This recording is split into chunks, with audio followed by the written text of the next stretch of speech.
बिस्मिल्लाहिर्रहमानिर्रहीम। 11th class Sindh text की physics और चैप्टर नंबर 4 एग्जाम्पल 4.6 ये बुक में आपको दिखा देते हैं।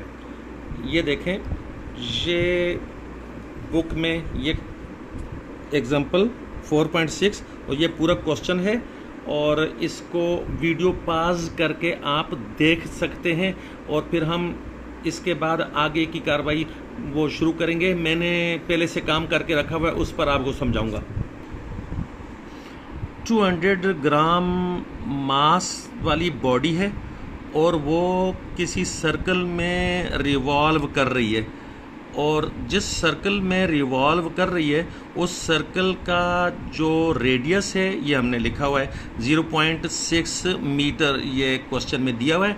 और ये जो 200 ग्राम मास है इसको हमने किलोग्राम में चेंज कर लिया हुआ है। ये देखिए, ये मास ऑफ द बॉल 200 ग्राम लिखकर उसको किलोग्राम में चेंज किया, आया 0.2 kilogram. Radius of the circle वो मैं बता चुका हूँ पहले ही। उसके बाद हाँ, टाइम फॉर वन रिवॉल्यूशन, ये ज़रा समझने की बात है। एक चक्कर कंप्लीट करने का टाइम, ये देखिएगा, ये एक चक्कर कंप्लीट करने का टाइम कितना होगा। क्वेश्चन में दिया हुआ है कि 2 सेकंड में, ये देखिएगा, ये 2 सेकंड में ये 5 चक्कर कंप्लीट करता है। रिवॉल्यूशन का मतलब है चक्कर, यानी 2 सेकंड में 5 चक्कर कंप्लीट करता है। तो फिर हम ये देखना चाहते हैं कि एक चक्कर उसके लिए कितना टाइम खर्च होगा।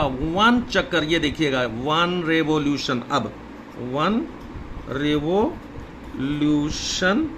रेवोल्यूशन के लिए, इसके लिए कितना टाइम खर्च होगा वो मैं आपको यहां पर समझाता हूं। अभी ये देखिएगा,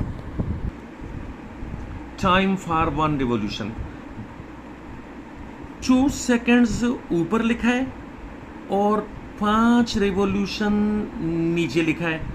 कहां से 2 सेकंड लिया? क्वेश्चन में है कि 2 सेकंड में 5 रेवोल्यूशन कहां से लिए, वो भी क्वेश्चन में है कि 5 चक्कर कंप्लीट करता है 2 सेकंड में।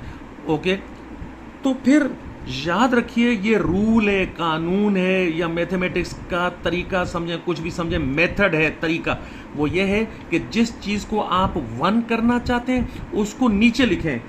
1 रेवोल्यूशन करना है तो इसलिए मैंने 5 रेवोल्यूशन को नीचे लिखा है, ताकि ये जब कैंसिल होकर, यानी अभी मैं इसको आपके सामने कैंसिल कर देता हूं, ये 1 किया, लेकिन 5 का टेबल जब हम पढ़ेंगे जिसके लिए 2 आएगा तो वो आप कैलकुलेटर से, यानी 2 को 5 के साथ डिवाइड करके देखेंगे तो वो 0.4 सेकंड आता है। ये मैं यहां पर लिख देता हूं, इक्वल्स टू करके 0.4 ये सेकंड।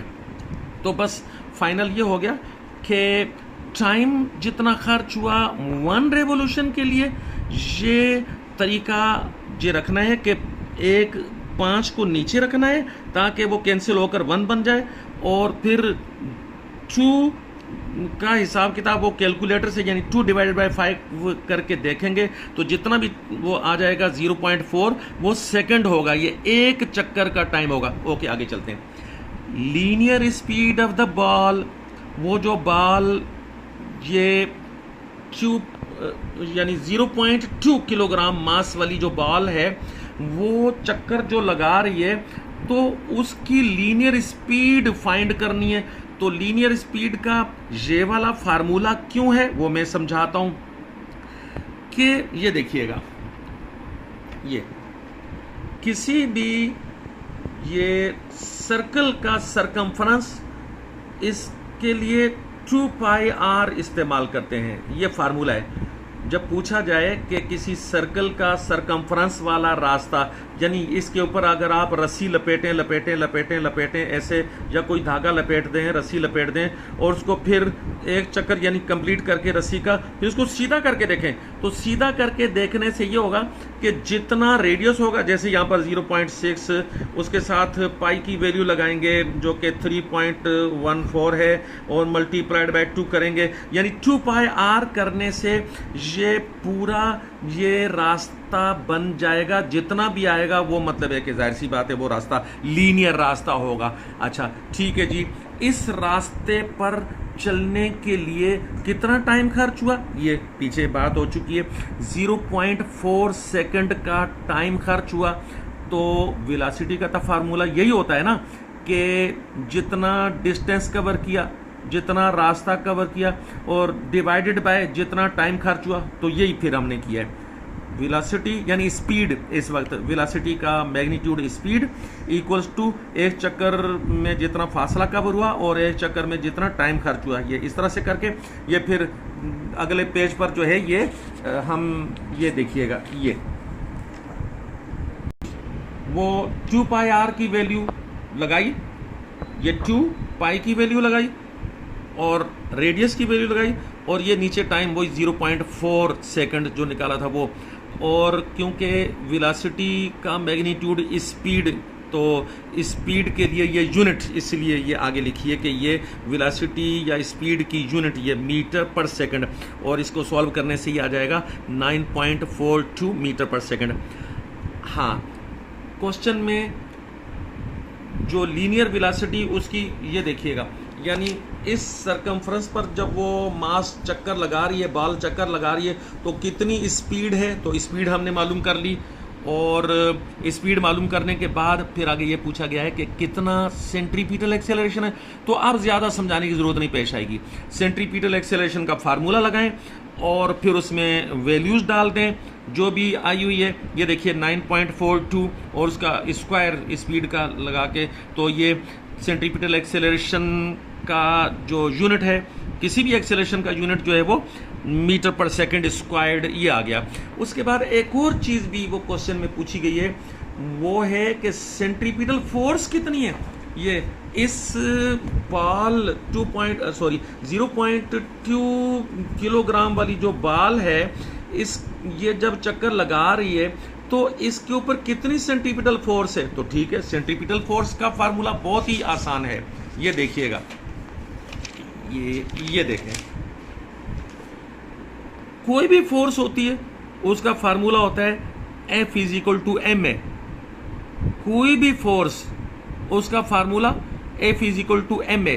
तो सेंट्रीपिटल फोर्स है तो इसलिए C लगाया। फिर एक्सेलरेशन भी सेंट्रीपिटल होगा जो हम पहले ही मालूम कर चुके हैं, उसके लिए C लगाया।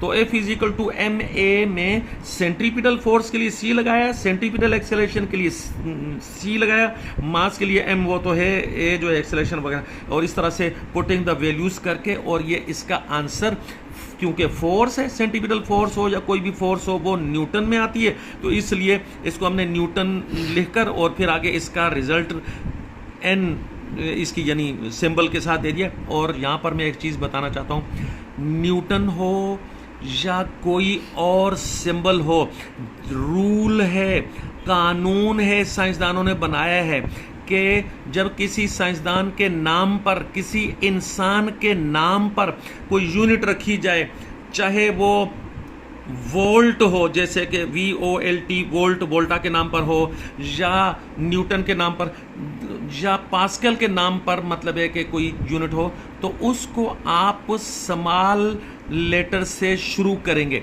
स्मॉल लेटर से शुरू करेंगे इंसान के नाम पर जो यूनिट रखी जाएगी।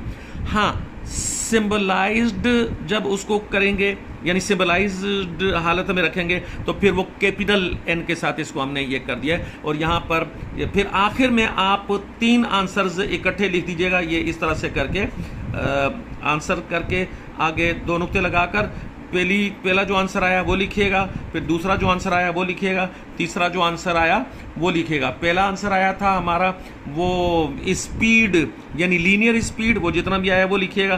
दूसरा आंसर जो है वो सेंटीमीटर एक्सेलरेशन आया, वो मतलब इस तरह से करके लिखिएगा, AC करके जितना भी आंसर आया। फिर तीसरा आंसर जो है वो सेंटीमीटर फोर्स ऐसे करके लिख दीजिएगा, वो इस तरह से ये लेक्चर ख़त्म हो गया।